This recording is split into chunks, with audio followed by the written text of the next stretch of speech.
सम्राट पृथ्वीराज फिल्म खूब पसंद की जा रही है। हर कोई फिल्म को लेकर अच्छे रिव्यू दे रहा है।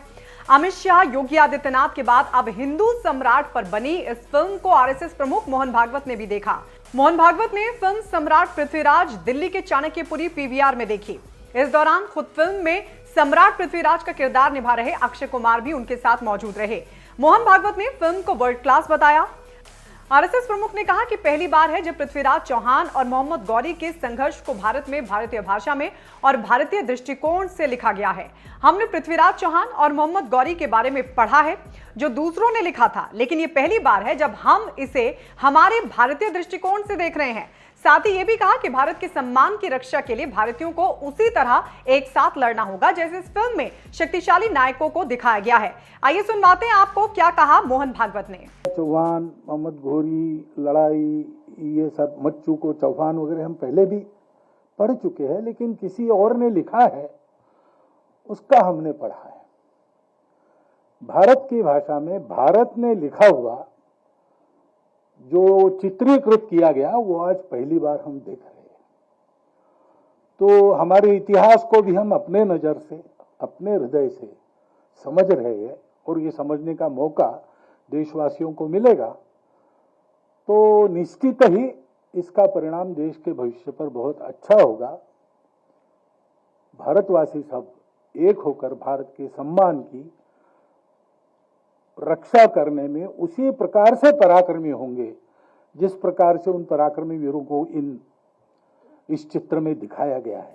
आपको बता दें, दिल्ली के चाणक्यपुरी पीवीआर में संघ प्रमुख मोहन भागवत के साथ साथ सर कार्यवाह दत्तात्रेय होसबले, कृष्ण गोपाल, मनमोहन वैद्य, भैयाजी जोशी, प्रचार प्रमुख सुनील अंबेडकर और सह प्रचार प्रमुख नरेंद्र ठाकुर समेत संघ के पदाधिकारियों के लिए विशेष स्क्रीनिंग आयोजित की गई थी। स्क्रीनिंग में अक्षय कुमार भी मौजूद रहे थे। आपको बता दें, गुरुवार को उत्तर प्रदेश के मुख्यमंत्री ने फिल्म सम्राट पृथ्वीराज की विशेष स्क्रीनिंग देखी थी। खुद अक्षय कुमार भी योगी आदित्यनाथ के साथ मौजूद रहे थे।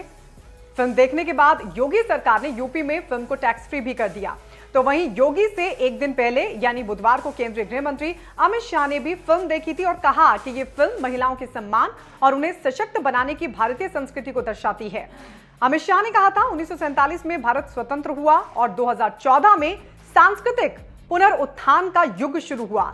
ये एक बार फिर देश को नई ऊंचाइयों पर ले जाएगा जहां कभी हम थे। डायरेक्शन, आर्ट डायरेक्शन और कलाकारों के एक्शन के बारे में मैं थोड़ा बाद में बात करूंगा, परंतु इस फिल्म के बारे में मैं जरूर बात करना चाहता हूं। मैं इतिहास का विद्यार्थी हूं। भारत के इतिहास को बहुत बारीकी से मैंने पढ़ा भी है, महसूस भी किया है। पृथ्वीराज रासो एक ऐसी लंबी लड़ाई का एक पड़ाव था जो लगभग 25 सितंबर 1025 से लेकर 15 अगस्त 1947 तक चली। अनेक विध आक्रांताओं ने हमारे मान बिंदुओं की, हमारी सीमाओं की, हमारी संस्कृति पर आक्रमण भी किया, कई बार परास्त भी हुए, परंतु इसके सामने की लड़ाई हिंदुस्तान की धरती ने कभी खत्म नहीं की। कभी कोई पृथ्वीराज बनकर लड़ा, कहीं कोई भीमदेव बनकर लड़ा, कोई सिंध के राजा दाहिर बनकर लड़ा, कोई कश्मीर के अनंतपाल लड़कर बना। ये सब ने लड़ते लड़ते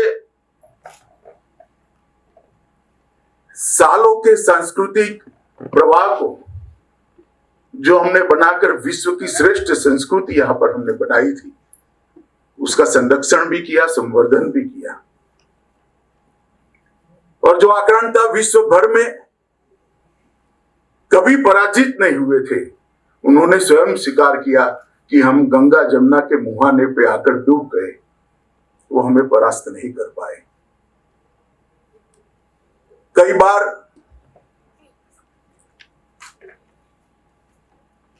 सैकड़ों इतिहास के पुस्तक जो स्वाभिमान और जन जागृति नहीं ला सकते, एक काव्य ला देता है। इसका उदाहरण जिस काव्य पर यह फिल्म बनी है वो पृथ्वीराज रासो है। और कई बार हजारों पृष्ठ इतिहास के किसी महानायक का वर्णन नहीं कर सकते, 2.5 घंटे की फिल्म वो महानायक को फिर से जनमानस के अंदर महानायक करके प्रस्तावित करती है। और इसका उदाहरण सम्राट पृथ्वीराज है। सम्राट पृथ्वीराज न केवल मातृभूमि के लिए लड़ने वाला एक योद्धा की कहानी है, सम्राट पृथ्वीराज हमारी सांस्कृतिक ऊंचाइयों का परिचायक भी है। आज जब बात करते हैं स्त्री के स्वातंत्र की, स्त्री के एम्पावरमेंट की, विमेन एम्पावरमेंट की बात करने वालों ने पृथ्वीराज जरूर देखना चाहिए। मर्यादा के चौखट के अंदर महिला की स्वतंत्रता क्या हो सकती है, सम्मान क्या हो सकता है, समान अधिकार क्या हो सकता है, ये हमारी सांस्कृतिक ऊंचाइयों का बहुत सुंदर तरीके से चित्रण भाई चंद्र प्रकाश जी ने किया है। मैं उनको बहुत बहुत साधुवाद देना चाहता हूं। पृथ्वीराज कहानी एक ऐसे योद्धा की है जो अफगानिस्तान से लेकर दिल्ली तक एक एक इंच जमीन पर हुए, एक एक इंच जमीन पर लड़े। 900 साल 1000 साल की लड़ाई व्यर्थ नहीं गई है। सन 47 में हम स्वतंत्र हुए और मैं निश्चित रूप से कह सकता हूं कि 2014 से जो सांस्कृतिक पुनर्जागरण का एक युग भारत के अंदर शुरू हुआ है, वो फिर से एक बार भारत को उस ऊंचाइयों तक ले जाएगा जहां पर हम कभी थे। अनेक विध कठिनाइयों के पार करते हुए भारत का गौरव, भारत की महानता, भारत की संस्कृति और हमारा स्वधर्म आज फिर से एक बार उस रास्ते पर चल पड़ा है जो सालों पहले हम पूरी दुनिया को रास्ता दिखाते थे। फिल्म की कथा कितनी भी ताकतवर क्यों न हो,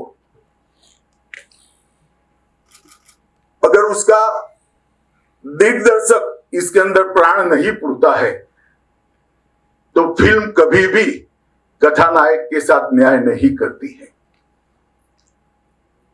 और अगर इसके अभिनेता अभिनेत्री वो पात्र को अपने अंदर जीवित नहीं करते हैं तो वो कथानायक के साथ अन्याय करते हैं, कथानायक को जीवित नहीं करते हैं, कथानायक को अमर नहीं बना सकते। मैं बिल्कुल मन से किसी भी दबाव के बगैर कह रहा हूं, भाई चंद्र प्रकाश जी ने इस फिल्म को, पृथ्वीराज को हूबहू फिर से पुनर्जीवित करने का काम किया है और पूरे भारत के अंदर इससे चेतना की जागृति होगी, हमारी सांस्कृतिक ऊंचाइयों की स्मृति फिर से हम एक बार देख पाएंगे।